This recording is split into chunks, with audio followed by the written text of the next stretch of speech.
Iran should agree to freeze sensitive nuclear activity for at least a decade if it wants to strike a deal with the US, President Barack Obama has said.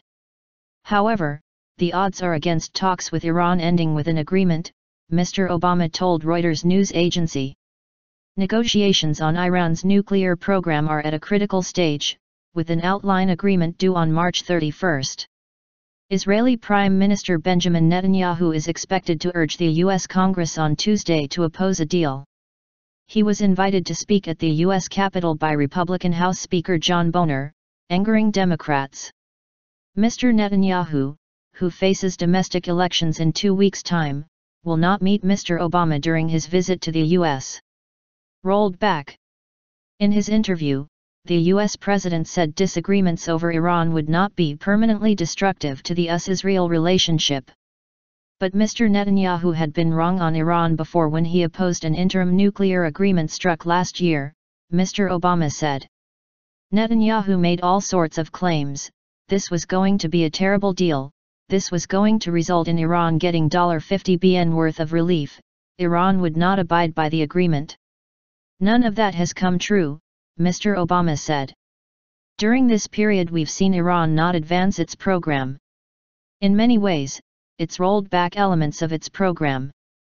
The US, along with the UK, France, Germany, Russia, and China, are seeking to reach agreement to curtail Iran's nuclear program in exchange for sanctions relief. They are trying to address concerns that Iran is seeking nuclear weapons technology, something Tehran denies.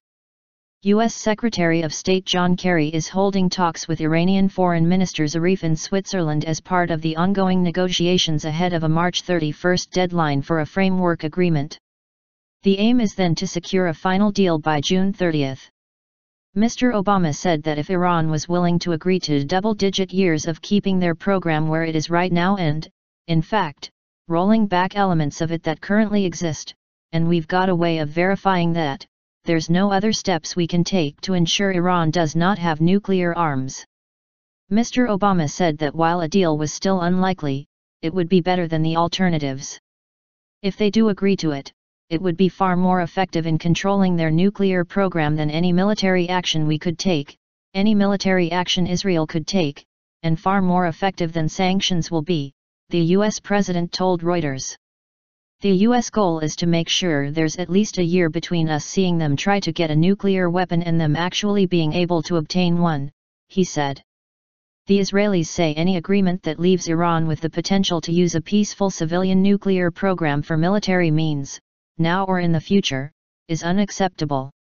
I have a moral obligation to speak up in the face of these dangers while there is still time to avert them, Mr. Netanyahu told the American-Israel Public Affairs Committee, AIPAC, conference in Washington on Monday. The leading Republican and Democrat on the House Foreign Relations Committee have sent a letter to Mr. Obama highlighting their concerns about a deal. They said Congress must be convinced that any pathway Iran might have to developing a nuclear weapon is shut off before Congress considers easing sanctions. U.S. National Security Advisor Susan Rice has warned Congress not to seek new sanctions against Iran while the talks with world powers are ongoing.